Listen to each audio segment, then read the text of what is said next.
Simetría 2. Color local. Convergen ahora muchos aspectos de nuestra reflexión y nos acercamos a una respuesta de nuestra pregunta. En nuestro primer interludio de simetría vimos cómo Einstein, haciendo local la simetría galileana, descubrió su teoría de la gravedad, la relatividad general. En el siguiente capítulo documentaremos cómo la simetría local conduce a teorías correctas de las tres principales fuerzas de la naturaleza, el electromagnetismo y las fuerzas nucleares fuerte y débil. Las nuevas simetrías implican hacer transformaciones entre propiedades, en concreto, cargas de color, de las partículas. En las formas locales de las simetrías, dejamos que esas transformaciones sean diferentes, en diferentes lugares y tiempos. Para invitar al viaje, imaginemos ahora su destino.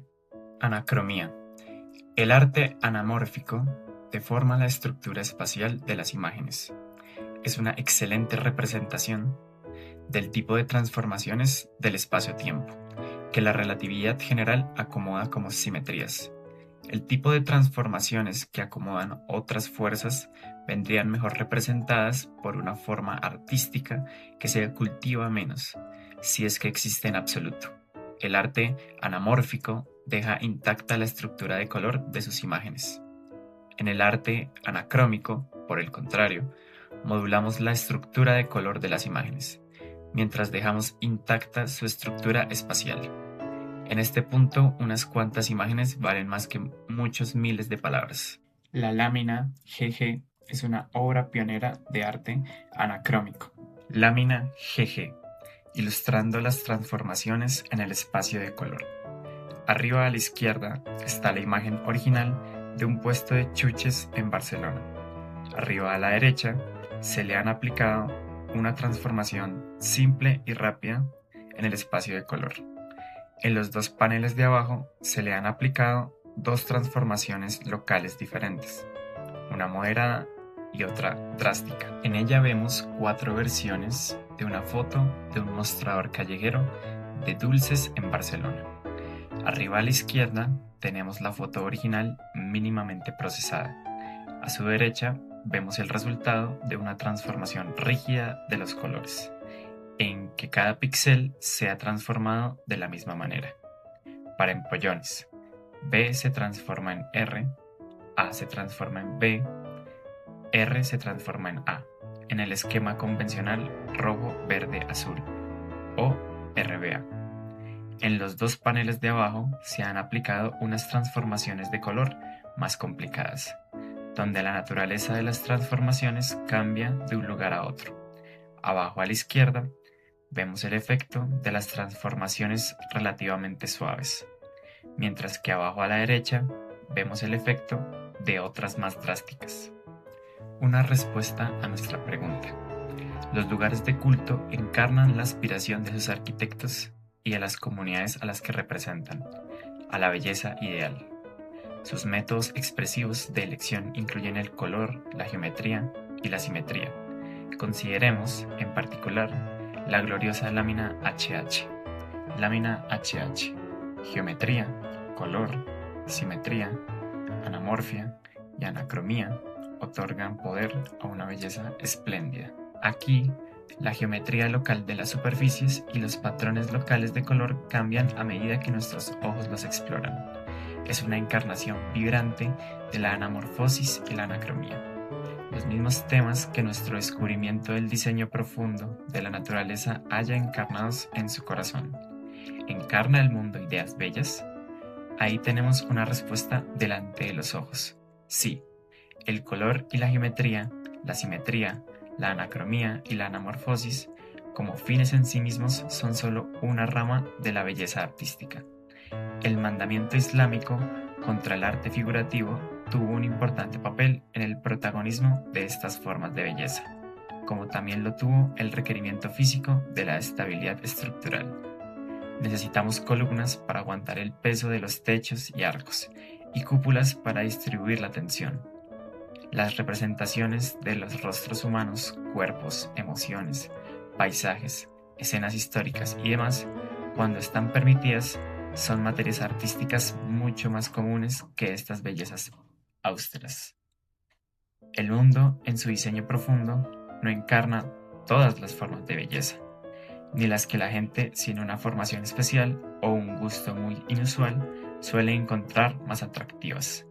Pero el mundo, en su diseño profundo, sí que encarna algunas formas de belleza que han sido muy valoradas por méritos propios y que han sido asociadas intuitivamente con lo divino. Belleza cuántica 3. La belleza del corazón de la naturaleza. Hasta ahora, nuestra reflexión sobre la realidad cuántica ha revelado que el mundo de la materia convencional, cuando se le entiende de forma apropiada, encarna conceptos de extraordinaria belleza. De hecho, la materia ordinaria está hecha de átomos que son, en un sentido frondoso y preciso, minúsculos instrumentos musicales. En su interacción con la luz, ejecutan una música de las esferas matemáticas que supera las visiones de Pitágoras, Platón y Kepler. En las moléculas y los materiales ordenados, esos instrumentos atómicos tocan juntos como grupos armoniosos y orquestas sincronizadas. Tras haber hallado esas joyas del entendimiento, estamos inspirados para excavar más hondo, en la confianza de que no hemos agotado esta beta. Nuestros nuevos hallazgos nos aportan una respuesta gratificante, pero aún solo parcial, a nuestra gran pregunta. Nos seducen a continuar, mientras nuestras respuestas plantean nuevas preguntas como: ¿qué son los núcleos atómicos? ¿Por qué hay electrones? ¿Por qué hay fotones? En los 2 capítulos finales abordaremos estas preguntas y otras a las que éstas nos conducen. Nuestras exploraciones nos llevarán a las fronteras de nuestro entendimiento actual y luego unos cuantos grandes pasos más allá. Descubriremos nuevos conceptos y realidades que desarrollan los temas anteriores, pero también los trascienden. A medida que nos acercamos al núcleo de la cuestión, descubrimos nuevas bellezas y nos formamos una visión de cómo todas ellas podrían reunirse en una síntesis poderosa. Desvelaremos, en un sentido real, la cosa tan hermosa que es el mundo físico, y después la cosa aún más hermosa que podría ser. Este capítulo está dedicado al racimo de ideas que usamos actualmente para describir las 4 fuerzas básicas de la naturaleza. 2 de esas fuerzas, la gravedad y el electromagnetismo, han tenido ya un papel prominente en nuestra reflexión. Otras 2, las llamadas fuerzas fuerte y débil, no fueron descubiertas hasta el siglo XX, cuando la física empezó a codiarse con los núcleos atómicos. Los núcleos atómicos son minúsculos y difíciles de estudiar. Entenderlos fue una indagación larga y ardua que ha dominado la investigación en física fundamental durante la mayor parte del siglo XX y aún continúa. Durante un tiempo las cosas se pusieron muy complicadas y liosas. Al final, sin embargo, la naturaleza se manifestó.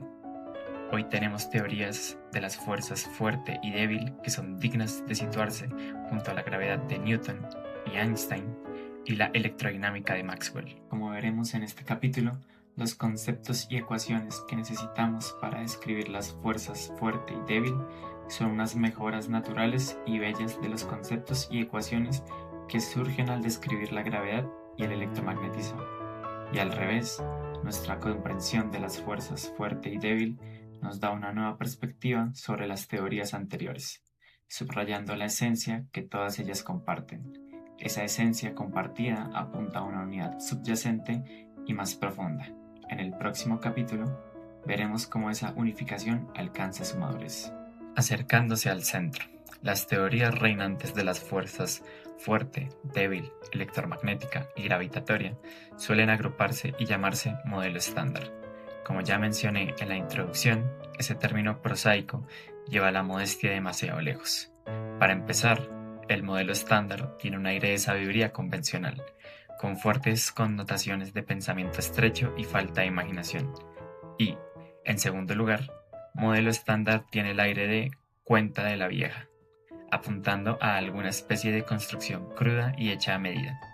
Ninguno de esos aires e insinuaciones debería asociarse a uno de los grandes logros, el gran logro diría yo, del pensamiento y esfuerzo humanos. Así que yo prefiero llamarlo la teoría central. La teoría central cumple el programa de análisis y síntesis de Newton, En ella, formulamos las leyes básicas como exposiciones precisas sobre las propiedades e interacciones de unos pocos bloques de construcción, y derivamos de ahí el comportamiento de los cuerpos más grandes.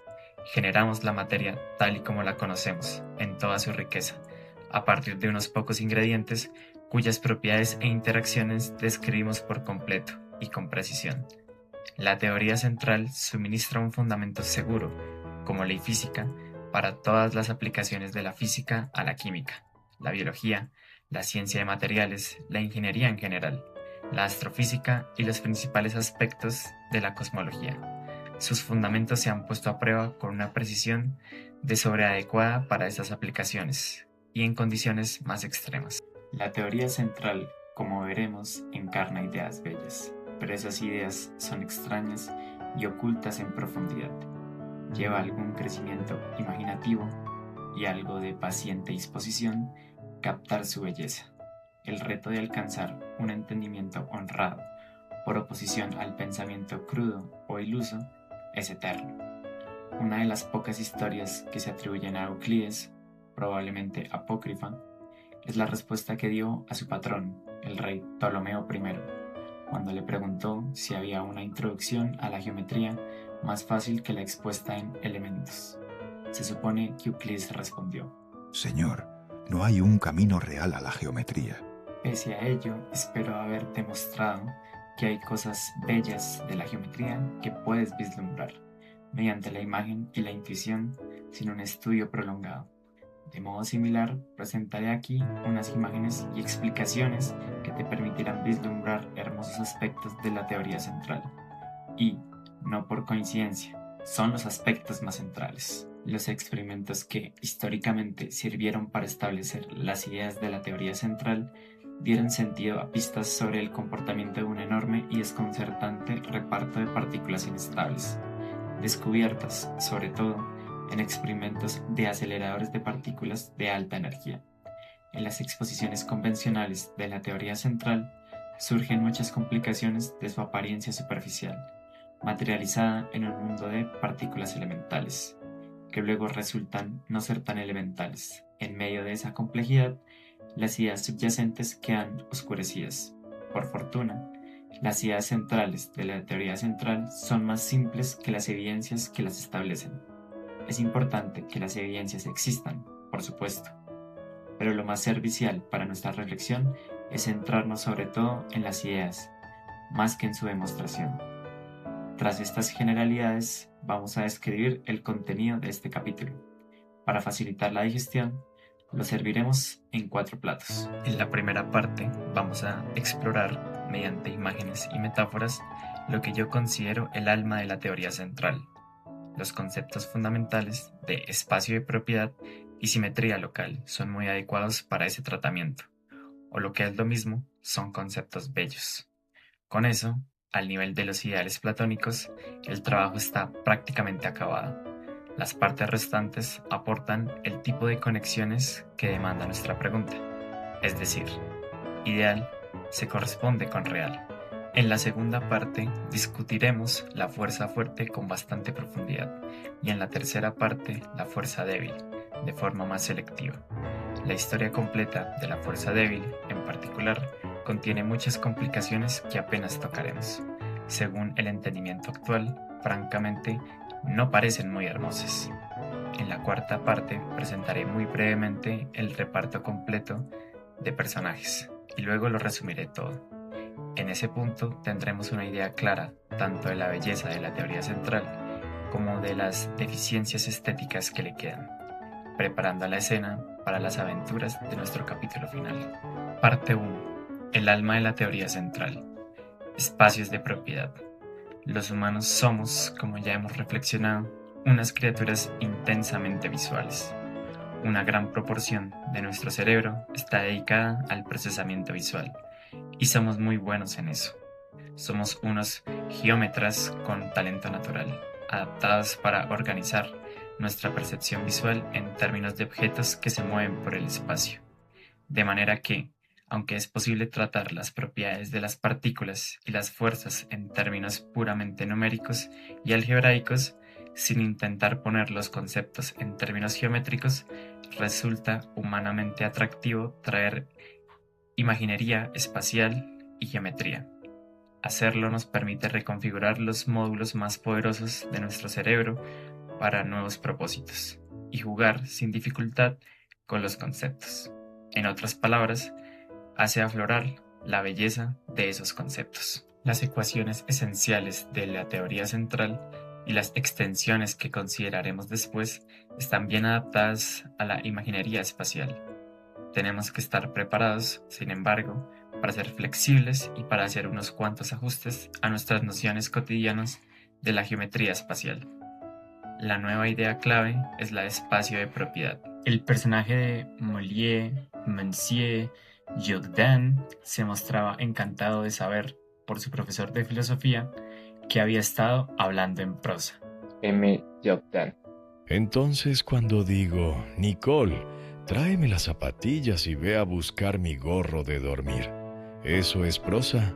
Profesor de filosofía. Sin la menor duda. M. Jordan. Bueno, ¿qué te parece esto? He estado hablando en prosa 40 años sin saberlo. Del mismo modo, tú has estado percibiendo dimensiones extra, campos y espacios de propiedad, todos los días, durante años, y muy probablemente sin saberlo. Estos tres conceptos están relacionados de manera tan íntima que son básicamente intercambiables. Para más detalles, véase dimensión, campo y espacio de propiedad en términos del arte. Cada vez que miras una foto en color, tu cerebro está dirigiendo un espacio de propiedad, color tridimensional superpuesto al espacio ordinario. Cuando ves una película o un programa de televisión en color o interactúas con una pantalla de ordenador, estás procesando un espacio de propiedad tridimensional definido sobre el espacio-tiempo. Expliquemos esa declaración audaz, aunque manifiestamente válida. Para concretar, consideremos el ejemplo de una pantalla de ordenador. ¿Cómo podemos representar la información que presenta? O, en términos prácticos, si estamos programando un ordenador, ¿cómo le decimos al ordenador lo que debe hacer para dar vida a la pantalla? Podemos representar los diferentes elementos de la imagen o píxeles por sus posiciones horizontales y verticales. Esto requiere dos números, X y Y, para cada píxel. Si queremos mantener una percepción general del color, debemos especificar, como nos enseñó Maxwell, las intensidades de tres fuentes de color.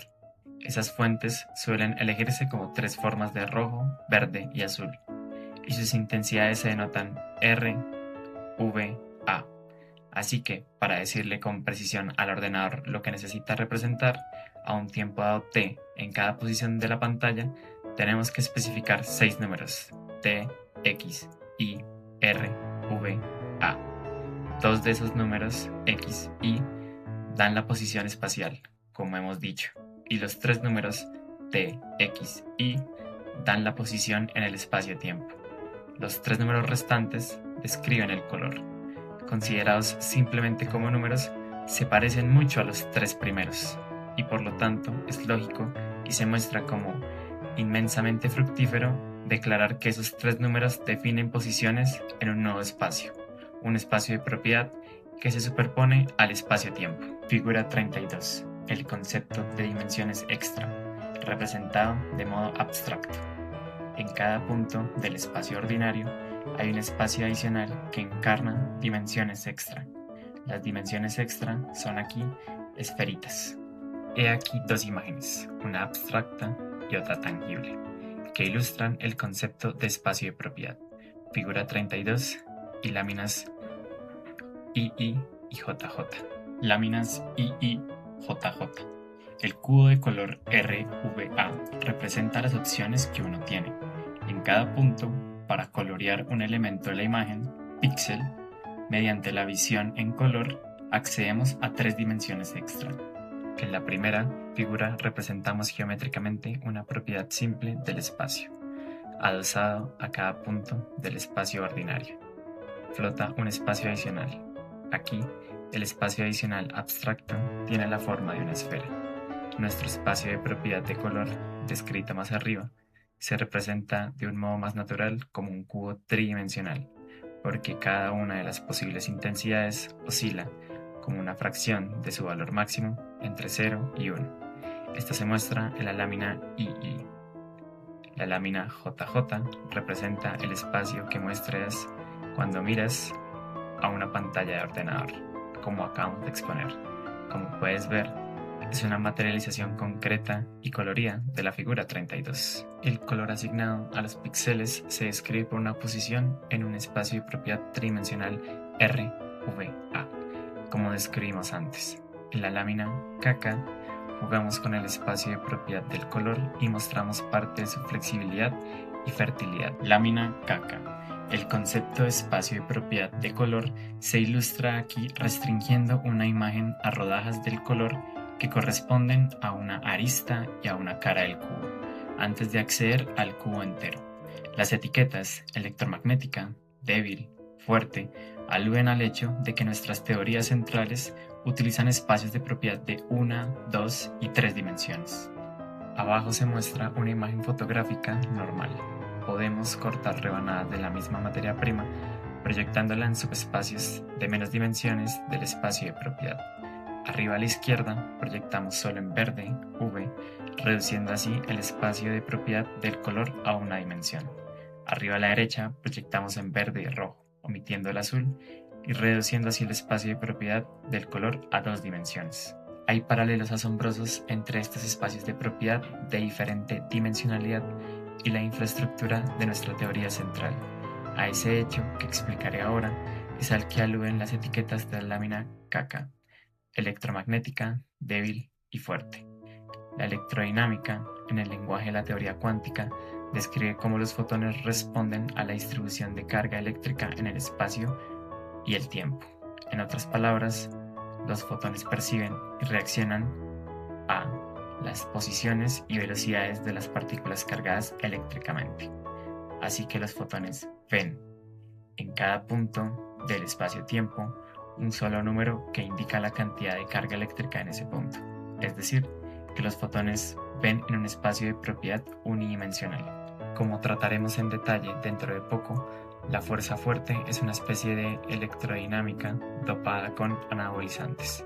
Las ecuaciones de nuestra teoría de la fuerza fuerte, la cronodinámica cuántica QCD por Quantum Chronodynamics, son similares a las ecuaciones de Maxwell de la electrodinámica, pero están basadas en un espacio de propiedad fuerte tridimensional. Y en QCD no tenemos solo un fotón, sino 8 partículas parecidas a fotones, los gluones, que responden de diversas formas a lo que ocurre en el espacio de propiedad fuerte. Por una espeluznante coincidencia, las propiedades a las que responden los gluones fueron bautizadas también como colores, aunque por supuesto no tienen nada que ver directamente con el color en el sentido habitual. La literatura contiene varias opciones distintas para los nombres de las 3 cargas de color fuentes. Como cualquier otra lección, la que hago aquí, RVA, es básicamente arbitraria, pero enlaza a la perfección con nuestra discusión anterior de los colores espectrales y su mezcla, como verás. He dejado un poco imprecisa la descripción de los espacios de propiedad de color, porque la descripción precisa es un poco más complicada e implica números complejos. Así, el espacio de color fuente es un espacio de propiedad con 3 dimensiones complejas, y de modo similar para los espacios de propiedad de color débil y electromagnética. En cada caso, las transformaciones de simetría no cambian la distancia total desde el origen, de modo que los espacios de propiedad de lo que hemos llamado entidades, partículas relacionadas entre sí por transformaciones de simetría, son esferas de diversas dimensiones. En el caso de las interacciones fuertes, empezamos con 3 dimensiones complejas, y por tanto el espacio de propiedad de una entidad de quark es una esfera con 5 dimensiones reales. Para la carga electromagnética tenemos una dimensión compleja, 2 dimensiones reales y, finalmente, una esfera de una dimensión, conocida también como un círculo. El radio de ese círculo es la magnitud de la carga eléctrica. Los colores fuertes, en realidad, son más bien análogos a la carga eléctrica, pero nos estamos adelantando.